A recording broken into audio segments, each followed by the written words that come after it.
Jody Freeman is Archibald Cox Professor of Law and the founding director of the Harvard Law School Environmental and Energy Law Program.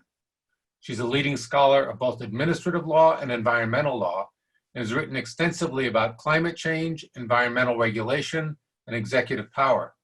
She is the second most cited scholar in public law across the nation.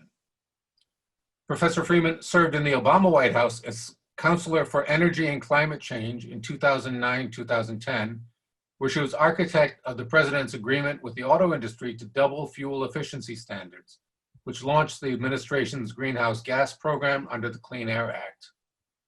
While in the White House, she also contributed to a host of initiatives on renewable energy, energy efficiency, transmission policy, and oil and gas drilling, as well as the administration's effort to pass legislation placing a market-based cap on carbon.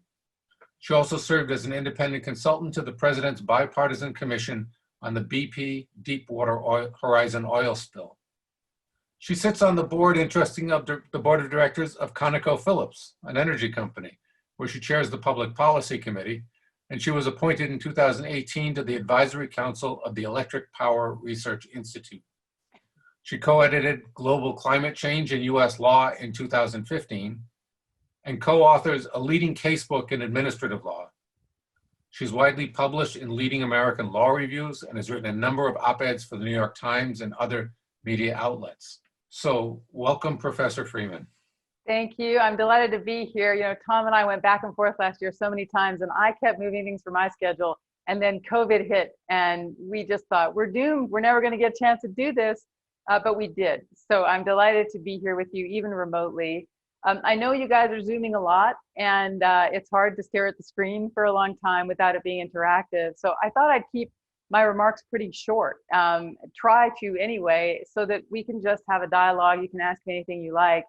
I thought what I would do is tell you where I think we are on energy and climate policy in the United States at the moment. Sounds like you had a session on the Green New Deal that many of you may have participated in.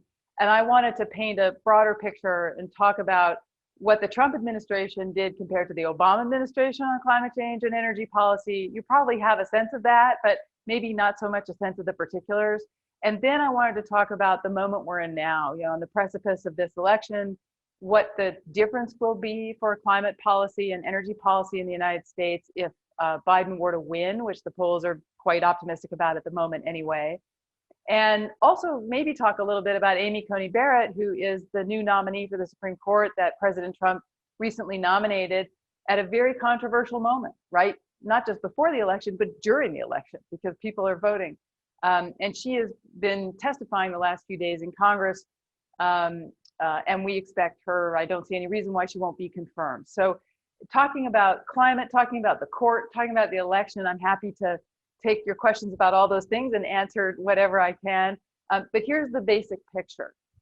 The Obama administration, for the first time, used executive power to set climate regulations. And what I mean by that is we have some laws on the books that are very old, including, most importantly, the Clean Air Act from 1970, which authorizes the EPA to regulate pollution. And for many, many years, there didn't seem to be any perspective that this would encompass greenhouse gases. There was not a view early on in the 1970s or 80s that climate change was a policy urgently needing regulation. And so EPA spent the first couple decades of its life dealing with the very sort of initial pollution problems that you guys would imagine, like water pollution, conventional air pollution, and the rest. Over time, EPA came to view climate change as a serious problem that perhaps it could handle using its regulatory authority under that law. The law calls for pollutants to be regulated if they pose a danger, and eventually the Supreme Court declared that greenhouse gases are in fact a pollutant, regulable under this law. So for a period of time before the Obama administration, there was a dispute about this. Could the EPA deal with climate change or not? And after the 2007 landmark case, which some of you may have heard about, even read maybe in certain classes, Massachusetts versus EPA is its name, conveniently named for our state, which was the state that was determined to have standing. In other words, they were given the legal right to sue because Massachusetts' argument was that climate change means Massachusetts will lose some of its coastline.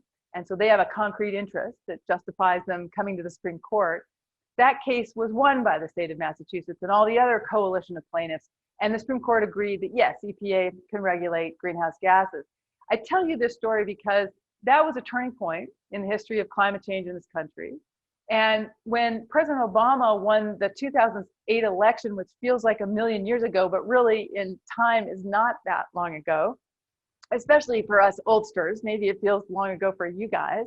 But when Obama was campaigning, along with back then Senator John McCain, who's now no longer with us, both the Republican and Democratic candidate in 2008 said that climate change was a priority issue. And it's almost unimaginable now. You kind of can't imagine a Republican candidate saying, you know, we want to do something about climate change. Well, McCain did. And McCain had introduced legislation, introduced bills in Congress to that effect. So he was credible on the issue. And when President Obama turned out to have won the election, he said, I'm going to use my executive authority, meaning my authority to direct the agencies of the federal government to try to make progress on climate change. And he did that because the Congress was not prepared to do anything. Your United States Congress has not passed the climate law, has not really passed the next generation energy law, nothing to really, in a major way, promote the transition to clean energy.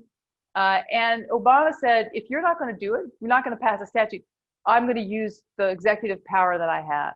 So you guys may not remember this, but in 2009 and 10, Congress was controlled by the Democrats, both the House and the Senate. And a major climate bill did make its way through the House. It was called Waxman-Markey, and it passed. And it set a cap on carbon for the whole country. And it adopted a clean energy standard, something like 20% renewables by 2025 for the whole country. And this was going to be, and a combination of investments in clean energy technologies. It was a really complicated bill, but it was going to be the landmark first ever statute that Congress was going to pass to try to reduce greenhouse gases, stimulate clean energy, and really move toward a more renewable energy economy. And what happened was the House passed it in 2009 and it floundered in the Senate. And this story goes to show that it's hard to pass climate legislation, even when, say, a party that wants to controls both houses. So even though the president was a Democrat, the House was controlled by the Democrats, and the Senate had a majority of Democrats, we did not get a climate bill out of the United States Congress. I was there at the time. I remember witnessing this. It was a moment of great triumph when the House voted it out, and real disappointment when the Senate couldn't put together a bill. So in that context, Obama made the decision to drive forward using the Clean Air Act. And so the administration set the first ever greenhouse gas standards for cars and trucks. You may have heard about these fuel efficiency standards that were going to double by 2025, up to something like 54 miles per gallon. It's really a historic agreement with the auto industry to do that. And then the other major achievement of the administration was to put in place a plan for the power sector, for the old dirty coal and natural gas-fired power plants around the country that produce the electricity that charges all your phones and other devices and is allowing us to Zoom at this moment. The power sector historically has been dependent on coal and natural gas to a very significant extent to generate all our electricity. And it has been migrating to natural gas and renewables to some extent in any event, partly because of this controversial thing that I'm sure you have opinions about called fracking. But fracking unleashed a lot of cheap natural gas, which could displace dirty coal for electric power. So the upside of fracking was to allow the electricity sector to start to get cleaner, produce less pollution and fewer greenhouse gases. That was all going on, but the Obama administration said, we need to do more, we need to accelerate. And so the Clean Power Plan, which you may have heard about or read about, was a policy adopted by the Obama EPA that set the first ever carbon dioxide standards for the power sector nationally. All of that, the car standards, the power plant standards, and a host of other things the administration did to try to reduce emissions, try to build up the resilience of the country for climate change, try to increase agricultural sinks, all of the powers that Obama had across the various laws that were in existence, they became a combination of commitments that amounted to the United States pledge to the Paris Agreement. So President Obama went to the Paris Agreement, said, here's what we can do domestically, added it all up, and made a commitment of 26 to 28% below 2005 levels by the deadline of, I think it was 2030, might have been 2025. But all these numbers don't matter. What matters is that the Obama administration went into the international community, said that we can do this domestically with our own authorities, even if Congress doesn't pass a law. And we want to lead the international process. And in the process, managed to negotiate with China so that every country in the world, every major economy in the world was bound to the pledges they made to the Paris Agreement. That was a major achievement for the United States, major achievement for Obama. And so when he left office, Obama had really, for the first time, and more than any other United States president, used the powers of his office to make progress on climate change. And he had led in the international context, led international negotiations to try to secure what is now the still prevailing, most important international agreement on climate ever, the Paris Agreement. A lot of people criticize it. We can talk about that. We can have a back and forth on why or why not. It's a good, beneficial agreement. But when he left office, climate was part of his legacy. And all of that dramatically changed when President Trump won the 2016 election. You know, when President Trump won, a bunch of us who think about this stuff, a bunch of professors and experts and folks who work on Capitol Hill and former officials from the Obama years and lawyers who argued about environmental protection in court, we all got together. I hosted a group at Harvard Law School right after the election, and we started to handicap what would happen to all of the legal steps that Obama had taken on climate change in the hands of a new Trump administration. And you know, every new administration, whether Republican or Democrat, usually the pendulum swings with them, whatever direction they go, and the government's decisions change a bit, right, to follow the policy prerogatives of the new president. So when a Republican administration comes into town, you know that they're probably going to roll back some environmental regulations, because the philosophy typically tends to be that standards to protect people from pollution and other things, generally in this perspective I'm talking about, generally they think it's too costly, it's too burdensome, and we need to weaken or lower them somewhat. That's quite typical. Likewise, Democrats come in, they say, wow, these standards are too lax, we want to do more, and they strengthen them. We're used to this. What happened under the Trump administration is unprecedented. They have now systematically and with dogged determination either tried or succeeded in rolling back, by the count of my program at Harvard Law School, nearly 100 environmental regulations that were in place, and a handful of very important, the most important climate rules, the ones I described to you in particular. And I can give you more detail if you want about what they have done instead. They've weakened the fuel efficiency standards for cars so that they're improving only infinitesimally. And in fact, by their own calculations, they're likely to lead to more lost lives and more loss of safety, and they're not economically justified. So in their own record, they can't really defend the rollback.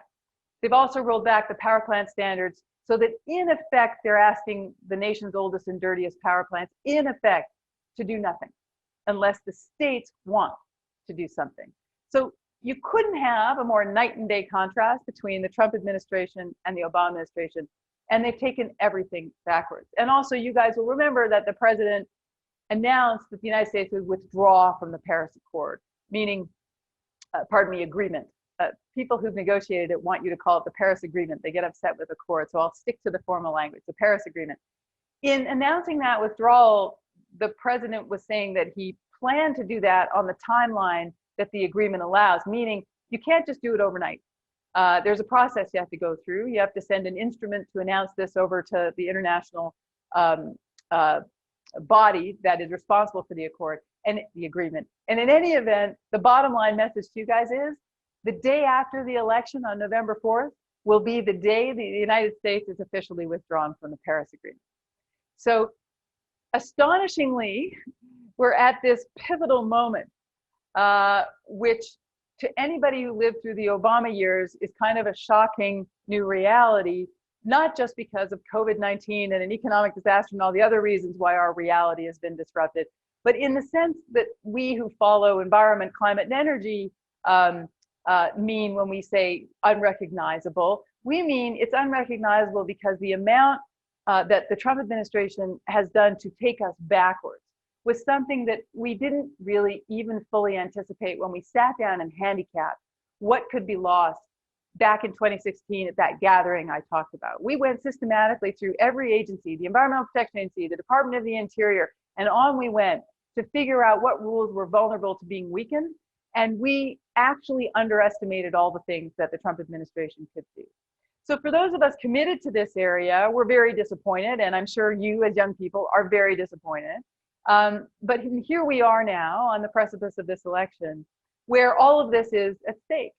So the Biden campaign has made clear that Biden would reverse all the reversals, right? Would start putting climate rules back in place, and would also go to the Congress, and this is what the Biden campaign hopes will be a Democratic Congress.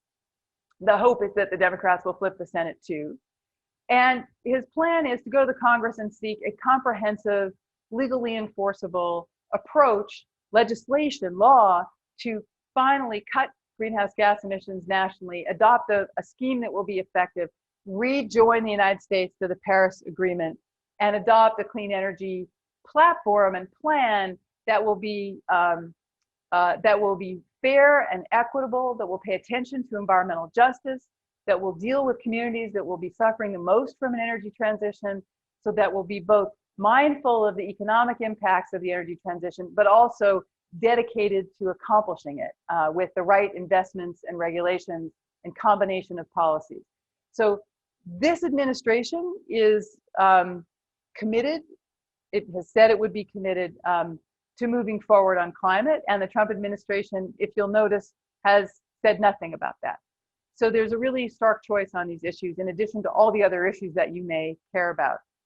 So the only other thing I'd mention before taking questions is that there's another dynamic going on at the moment, not just the presidential election and the possibility that a new administration will start moving us forward again on these issues, but there's a shift in the Supreme Court. And all of you know that Amy Coney Barrett has been nominated by President Trump. Very controversial to nominate somebody so close, and in fact during an election as it's going on. And the Republicans are determined to confirm her. It's certainly their constitutional right to do so. I see no reason why the leader of the Senate, Mitch McConnell, won't succeed. He said he's committed to doing this, and she's now coming up on the end of the hearings, and she'll probably be reported out of committee and voted on fairly soon. And what will that do? That will replace Ruth Bader Ginsburg, who sadly died this fall in September. It will replace her on the Supreme Court with Amy Coney Barrett, who has a very different judicial philosophy, a very different set of commitments. And what it will mean is that a conservative trajectory for the Supreme Court, a move in a particular direction, will be cemented. They were already headed that way, but they'll be cemented by Amy Coney Barrett's approach to reading statutes, to interpreting law, to interpreting the Constitution. And the only thing I'll say now, and I'm happy to take more questions on it, but the only thing I'll say now for this area of energy, climate, environment is just to say that Amy Coney Barrett subscribes to a theory of how to read law that Justice Gorsuch, Justice Kavanaugh, and I would suggest Justice Alito, and perhaps even the Chief Justice, all share in some respects, perhaps to some extreme or less extreme than the other, but they all share generally an approach that says you read statutes narrowly, and if agencies of the federal government like the EPA come and want to do ambitious things, and if they can't point to a specific explicit authority in the text, if they're calling on a more general authority, this perspective I'm talking about would send it back to Congress and not authorize the agency to move forward. They're very skeptical of agencies claiming that they should have some room to maneuver within the existing law to deal with new problems. And we can talk more about that, but that disposition, that approach to reading statutes, if you do it systematically, it ultimately disempowers agencies from doing much at all that's beyond the minimum, because statutes get old, laws get old, Congress doesn't always refresh them. And it's always the case that agencies need to kind of fit the problems of the day, the challenges of the moment, into what are sometimes quite broadly framed statutes where they can fit them, but at other times they struggle to fit them to a statute that didn't anticipate the exact situation we find ourselves in. And so there's a back and forth between these agencies issuing regulations and the courts who say, no, no, no, that's beyond your authority. And where that leaves us is that right now, climate policy in the United States, when Congress isn't in the game, when it won't pass new laws to deal with new problems, it leaves policy to the executive branch, meaning the president's agencies under the direction of the president, and the courts. That's not the way you should be setting climate policy, with the last word in the Supreme Court of the United States. The engine of climate policy, just like the engine of every other policy, ought to be an active and engaged Congress, which we haven't especially had in recent years.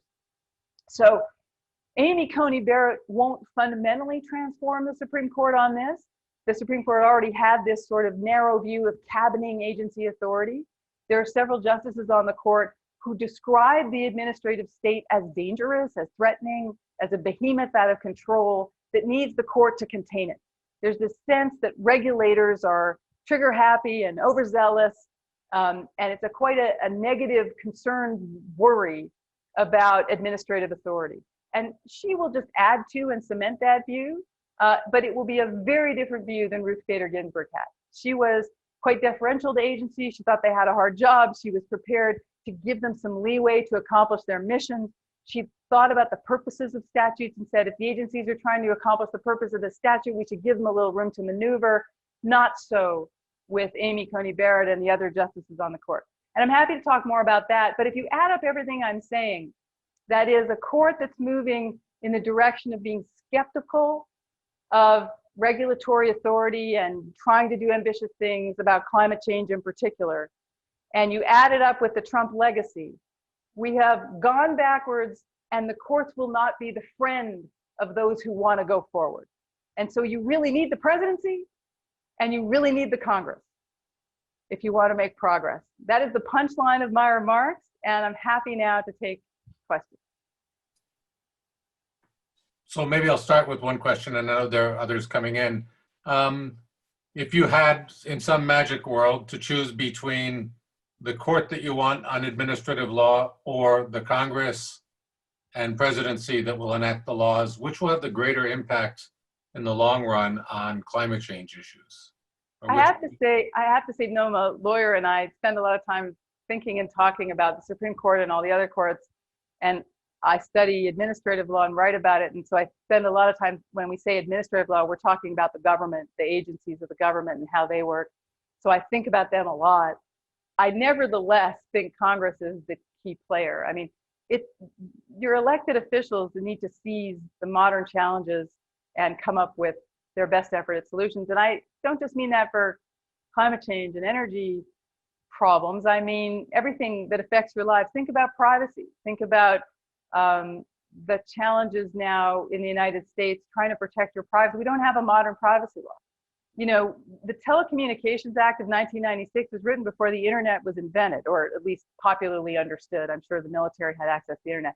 But the bottom line is that we have contemporary challenges with artificial intelligence and data science and machine learning and the use of all these technologies in law enforcement. And data, the people are scraping your data as we sit here and using it and giving it to third parties. There's all kinds of problems far beyond this realm of energy and climate that the Congress has not dealt with. And so my short answer is, you need the United States Congress to pass legislation, modern legislation, to deal with 21st century problems in a 21st century way. So that's the institution that I think we need to demand more of. Great. Let me turn to Maria Rodriguez. Maria is a political science professor. She's a comparativist. Okay. Hi, Jody. Thank you. This was fascinating. I did not hear the word market or market forces in your remarks. So I was wondering if that could have been a case, or has a case been made by either Republicans or the Trump administration itself, that maybe we didn't need the regulations or the commitments of the Obama administration because the market forces would take care of climate problems? You do hear that quite a bit. I think it's overly optimistic. I'm not one to knock market forces. I'm a great believer in market forces. They've been hugely helpful. As I mentioned, I know people don't particularly like to hear this part of the story, but hydraulic fracturing and horizontal drilling were two innovations that, yes, opened up massive oil and gas supplies, but also enabled natural gas to be so cheap because of the glut of supply that was locked in these rocks, locked in shale rock, that it unleashed this potential to get rid of the dirtiest source of energy, which is coal, or to greatly minimize it. It's still obviously a share of our supply. And I say all this because those are market forces, but on its own, these dynamics don't seem to be able to move as far or as fast as what we need to do to, reduce emissions, to have any chance of coming anywhere close to the 2-degree scenario that the Paris Agreement lays out as an ambition, let alone 1.5 degrees, right, as a potential aim. So there's market forces can do a lot, but if the government is working hand in glove with market forces and helping to push them along, drive deeper cuts, drive a faster transition, and really create a trajectory and send a market signal which says the government's committed to this direction.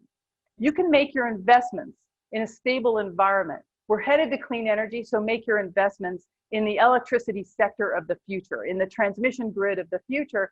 Then you help the market adapt instead of sending it mixed signals all the time so it never knows how to invest. I think the idea that technology is just going to take care of this in its own way, in its own time, has already been disproven.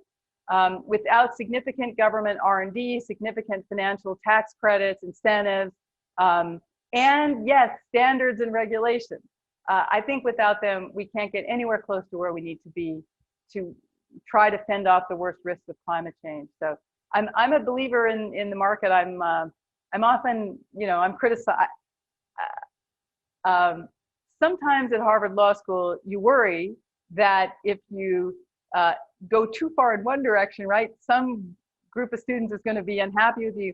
I'm pretty sure that I think I make everybody unhappy, because I both believe in a strong, capable, effective, expert government, that it's got to be let to do its job. And I also believe in enlisting and relying on the market and corporate actors to do their job. And I think you can't really succeed without both.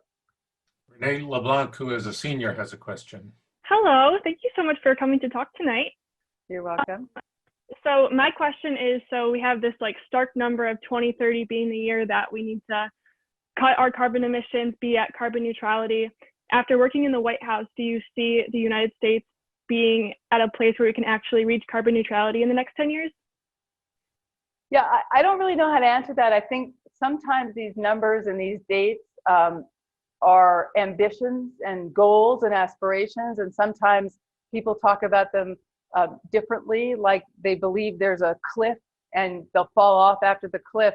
I think the way to think about it is that we have to make as much progress as possible by 2030, and that it's really smart to have an ambitious goal.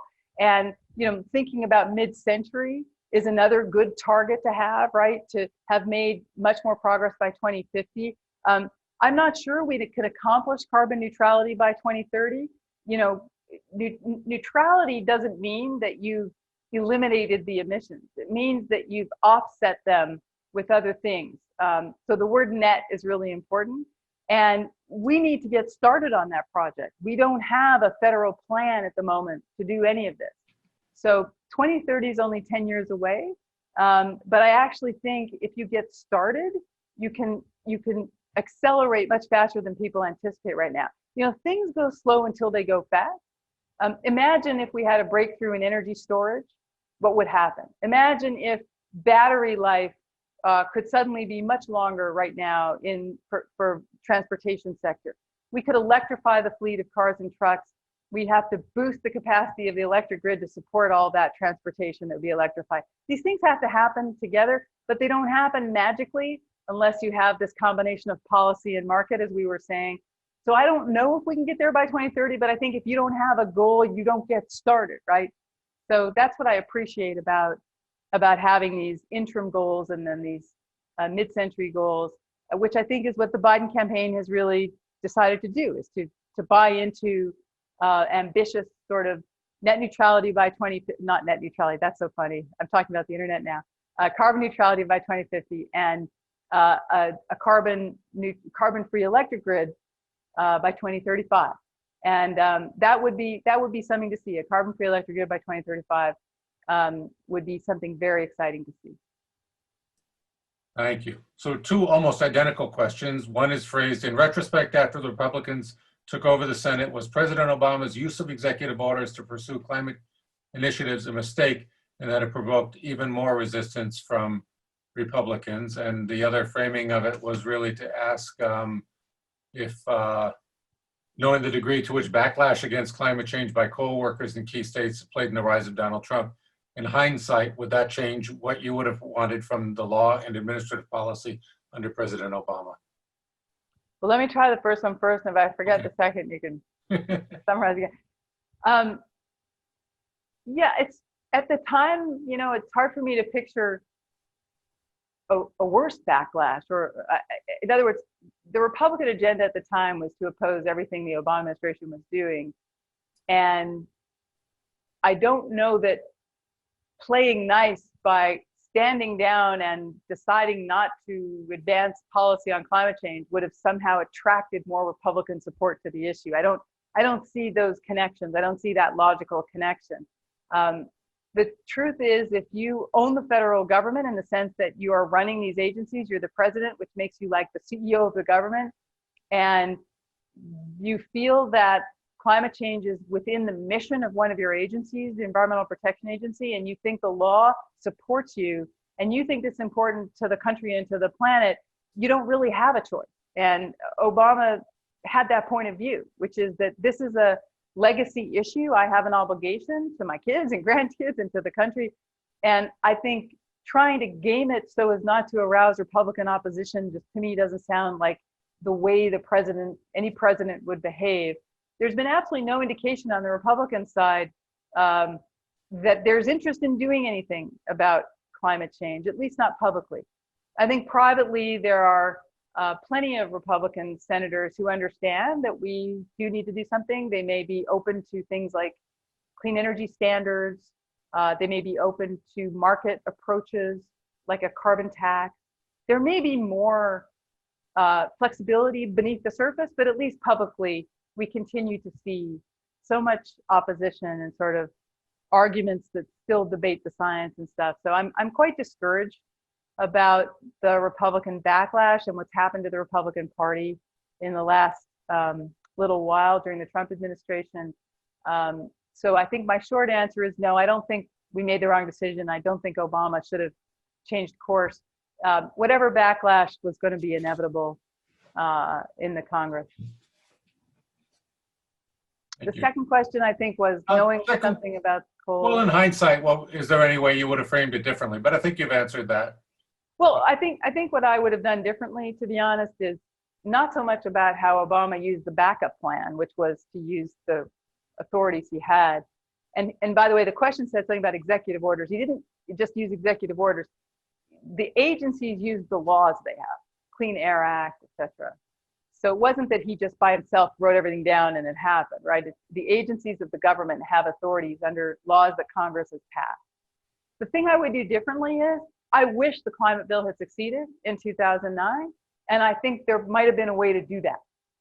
And it's always easy in retrospect to criticize your own effort and to see what you did wrong, but I think there might have been a way to succeed in the Senate, but the right combination of events didn't happen.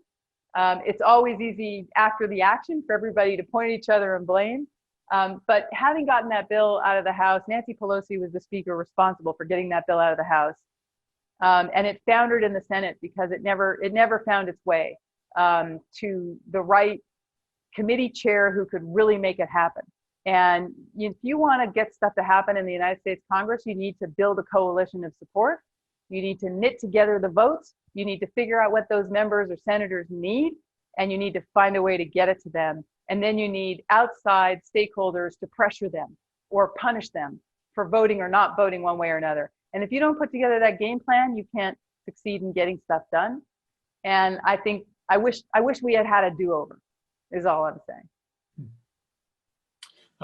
There's a student who is a sophomore who asked, is it possible for the U.S. to rely solely on clean and renewable energy sources like wind, solar, and hydro? If so, how long do you think it would take for the U.S. to execute this type of energy plan without raising energy prices astronomically? Yeah, I don't really know how to answer that question. I don't have all the data in front of me. You know, you hear people talk about this could happen very quickly. You hear others say that I've heard others, you know, there are other projections that suggest that out to 2050 and 2060, we will still be reliant on coal and oil for a significant share of our energy, as much as 40 and 50%. So that even with a very accelerated agenda of transitioning to renewable energy, relying on the hydro we have, relying on the nuclear we have, we don't build new nuclear in this country. The public doesn't have the appetite for it. France is quite different, but for example, they have primarily rely on nuclear for electricity, and we're unique in this sense that we just have been stuck at about 20% of our electricity coming from nuclear and no more on the horizon, even though there's, you know, new small modular nuclear reactors and stuff. I don't think the United States is probably headed in the nuclear direction. So I think even with quite optimistic projections, what you see a lot is very responsible, legitimate studies and reports that say we are going to have some share of our energy coming from oil and gas for a long time, or at least till mid-century. That still leaves a lot of room for us to improve, right? We still can do a lot, acknowledging that we'll have some share of our emissions from oil and gas. And the question will be, what can we do to offset that? You know, how can we rely on forests and sinks and technologies that might be able to store carbon capture and removal and sequestration? What can we do to offset whatever share is still a share of oil and gas? So I can't give you a year's projections. I'll turn out to be wrong. I will say about energy prices, I don't think you can make a transition without some impact on energy prices. What we're saying here is that carbon and other greenhouse gases are harmful. If that's the theory of the case, they're harmful. The harms are costly, right? Then we have to be prepared to create a market to, you know, try to internalize that cost. In other words, we have to find a way to price the cost of this bad stuff we're emitting into the atmosphere that right now is free to emit into the atmosphere.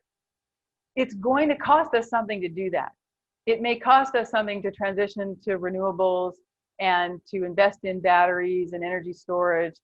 The shift won't be free, but if you think about the cost-benefit analysis here, even if your energy prices rise marginally, if what you're getting in return is you're free of all of the costs that may befall you from climate change, right? You're getting some benefits in return, long-term benefits. I think there's a net benefit in making these investments. So being allergic to any small increase in your energy price means you're going to pay somewhere else, you know, later. And so I think we have to be mindful of this on the time horizon. You talked a good bit about the leadership of the Obama administration globally. To what degree has the Trump changes really undermined the international consensus? Is the consensus there and they're ignoring him, or how would you rate the costs that are in place? Yeah, I mean, the Europeans have kept at it, and the Paris Agreement is still intact. I think what's been lost is momentum. I still believe, you know, I'm not a nationalist or a nativist or even a populist, but I do think the United States is the indispensable nation in this respect, in that the United States is the indispensable nation for an international agreement like the Paris Agreement, because we're historically the world's largest emitter. We're no longer the world's largest emitter, but we're historically the world's largest emitter. And we're the richest nation, and we have the most resources.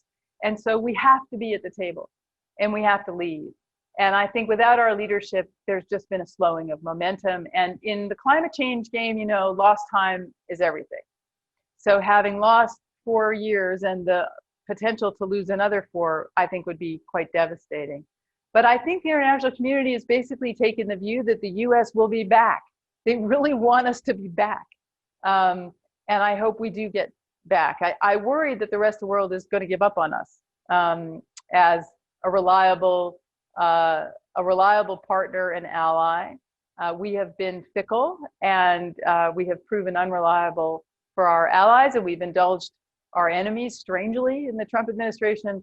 And so I hope we can get back on track with an internationalist engagement policy again, which is how I read the Biden campaign's approach to this. And how long would, you mentioned that the Paris Climate Accord ends the day after elections, but how long would it take to get into all of that? What would it take to get back on track? And even some of these agreements, the administrative law things will take a little bit of time to overturn, no? Yeah.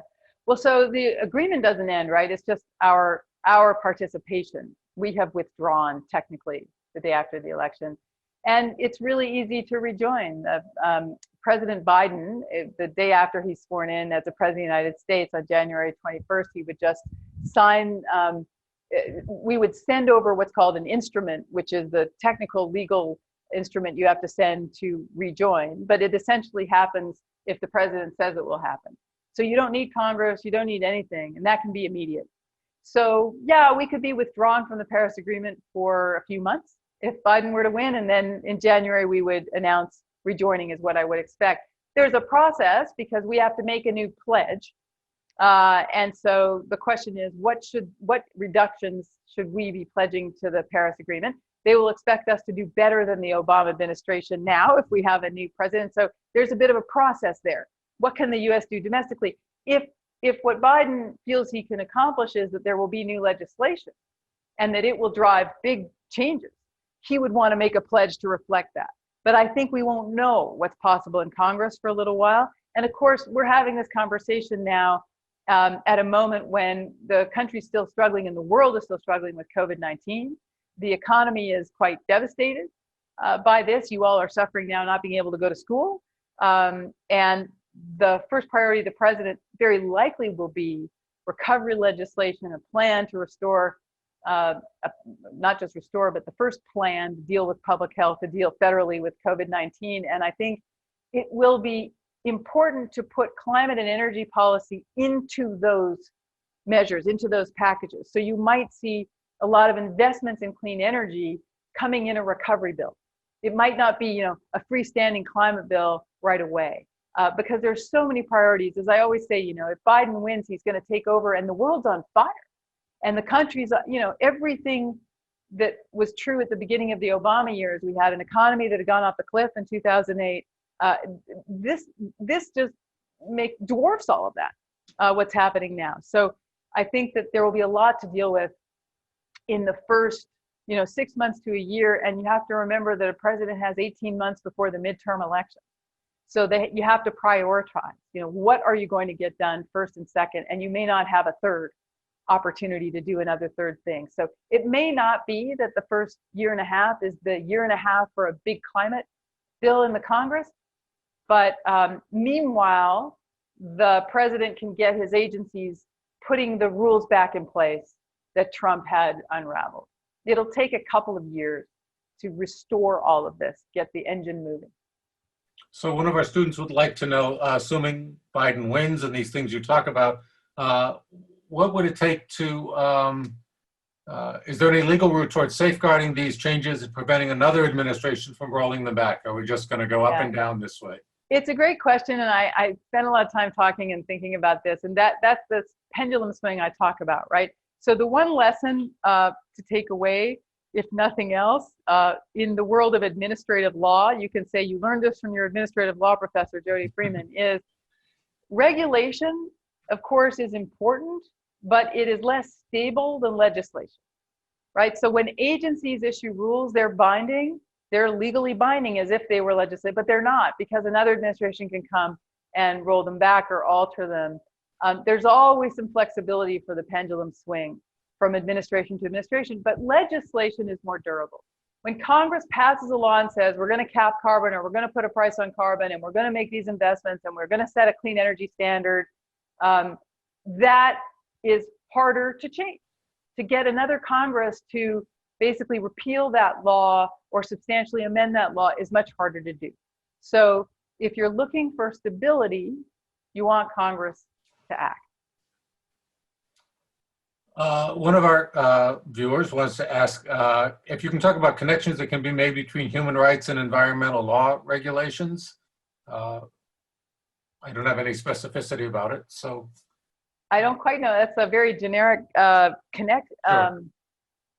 I guess the only thing I could say is I think people have for years now and increasingly made those connections because in locations in the world where we see extraction, oil and gas extraction, mining, we often see an interaction with human rights because of the impacts on local communities. And so indigenous communities in particular. So I think this intersection is something that people really now understand. And you see a lot of interesting coalition building between human rights and environmental groups, especially internationally. So maybe I'll add to the question a little bit, or focus the question a little bit. Are there ways that laws, regulations, conventions around each can support or build the other's case, or are they on parallel tracks at the moment? I would probably say at the moment, this is not my area of expertise, human rights law, but I would say they're probably more parallel than they are completely melded together in law, because the series of laws and conventions that we've adopted for human rights and environment, I think, came from slightly different sources. But I'm not expert enough to know whether we have seen in recent years more adopt cross-pollination in these two realms of when we've seen new laws or new conventions and new treaties and new agreements. I hope that's true. I would say from the environmental point of view, there is increasing attention to the need to deal with what's called environmental justice, which there have been sort of runs at dealing, efforts to deal with environmental justice within our existing environmental laws, but we haven't done a very good job yet.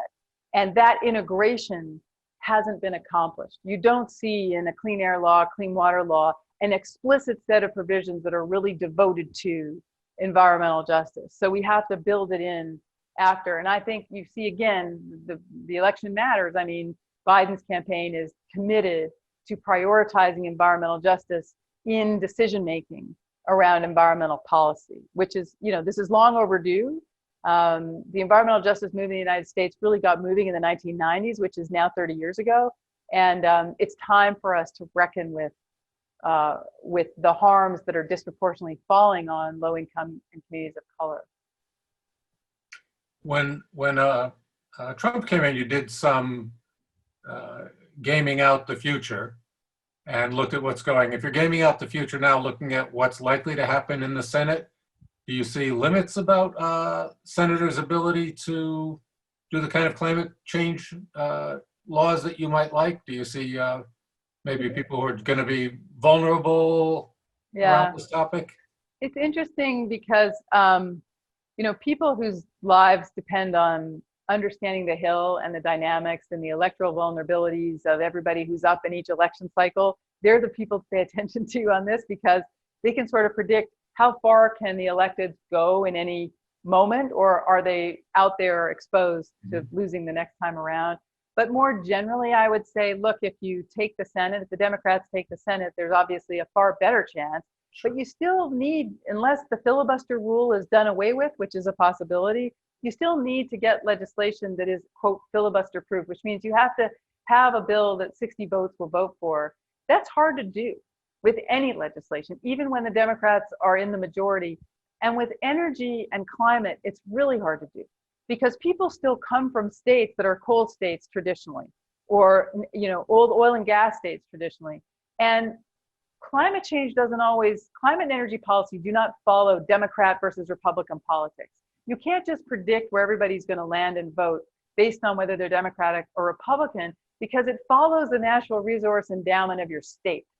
And that's where people sometimes get confused. They think that if the Democrats are in the majority, this is going to be easy, and it's just not the case. So the question will be, have times changed enough since 2009 that even in states that have historically been coal, oil, and gas states, they have more experience with, and have in fact in some cases benefited from, a transition to, say, wind power. Texas is a huge wind producer, for example, a state you might not associate with wanting to do something about climate change if you use climate change rhetoric. But if you use the rhetoric of renewable portfolio standards, a number of governors would be very supportive of moving to wind and to solar, but you don't have to frame it for them in the language so much of climate change. So I think if times have changed enough that we have experience around the country with these different policies and with renewables and diversifying their economies toward renewables, and if times have changed enough that people have now seen a spate of natural disasters, from hurricanes to floods to fires, that they at least know are made worse by rising global temperatures. They don't have to, be convinced that it's caused by climate change. That's not a claim we should make, but that they're made worse. And if people have started to see the cost and devastation of these natural disasters, and if we now see that technology has come along too, and the cost of solar wind has come down, all these market forces are helping, as Maria said. If times have changed enough in all of these ways, I think you could succeed in getting something out of the Congress 11 years later, right? 11 or 12 years later than the last time. We are in a better place.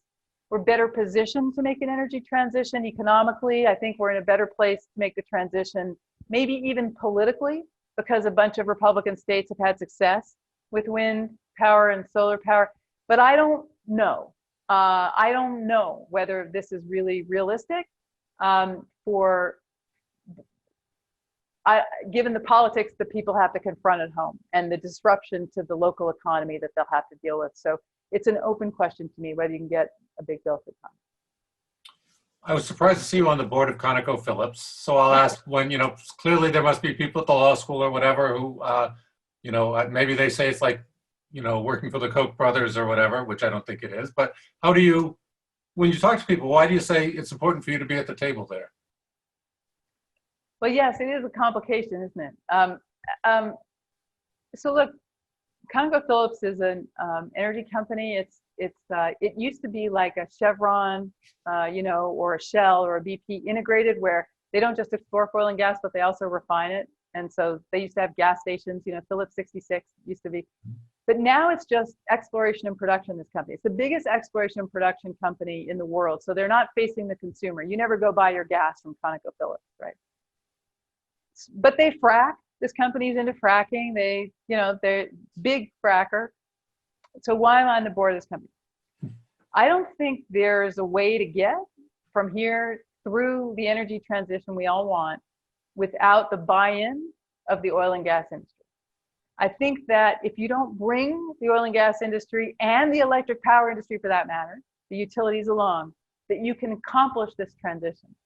And what's interesting to me is to have been on the board for now 8 years and to see that ConocoPhillips is first committed to a greenhouse gas target, is now intensifying that target, publicly has come out to support a carbon tax, and is going still further all the time. And witnessing a company talking, an oil and gas company, talking about the energy transition, planning for the energy transition, and trying to position itself to manage the energy transition. I want to be part of that. I want to influence that. And they, I think, have taken me quite seriously. I think that I've had something to do with the shift over time. And so while I see that on the surface, it could be seen as, what are you doing? Or you're wasting your time, or you're a sellout, I actually see it as a unique opportunity to be part of a conversation that very few people with my profile get to be part of. So I hope that people can see the complexity here, I see the complexity. I didn't mean to scare you with the Koch brothers word. It just sort of came out. Oh no, it doesn't. I wouldn't work for the Koch brothers. I have limits. They sound more like Norwegian Oil or British Petroleum. I'll tell you what. I wouldn't be on the board of Exxon, right? Like, I don't see Exxon as being prepared to make those kinds of decisions as fast. Exxon. I won't say more about Exxon. You know what you think about Exxon. But what I'm saying is, companies are different in this industry, and you have to appreciate demonizing all of them exactly the same all the time might not be the right way to think about it. We just have a minute or two left, and I know that Renee had one more question on a positive note. I have a question on a negative note. What if Donald Trump wins? But I'm going to let Renee ask the positive question. Yeah, well, we'll take you back. So from your time at the White House, what was your proudest accomplishment or favorite story that you have taken with you from that time?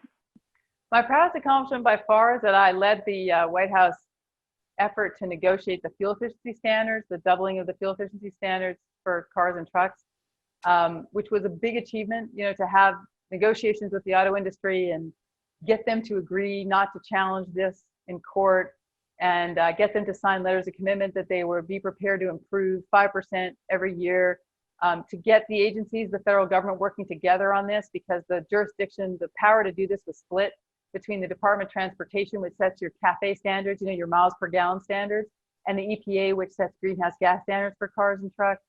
Two different agencies in the mix, you know, they don't always get along.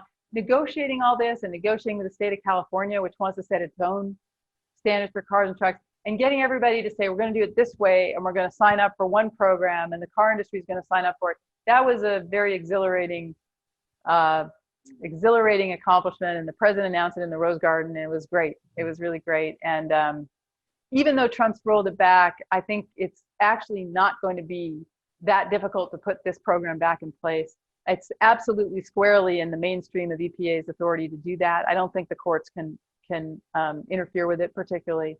I hope not. And so I'm looking forward to seeing that back in place. That, by the way, is why I should be credible on ConocoPhillips. I mean, I did the one policy in the Obama administration that most contributed to demand destruction for their product.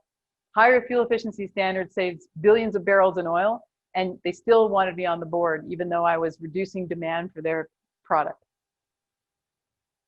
So thank you for all of that, for taking us through some of the history, for the work that you've done, for helping us think about our public and private initiatives with that. And we're really grateful for it. And You're not going to ask your negative question. do you want to end on that?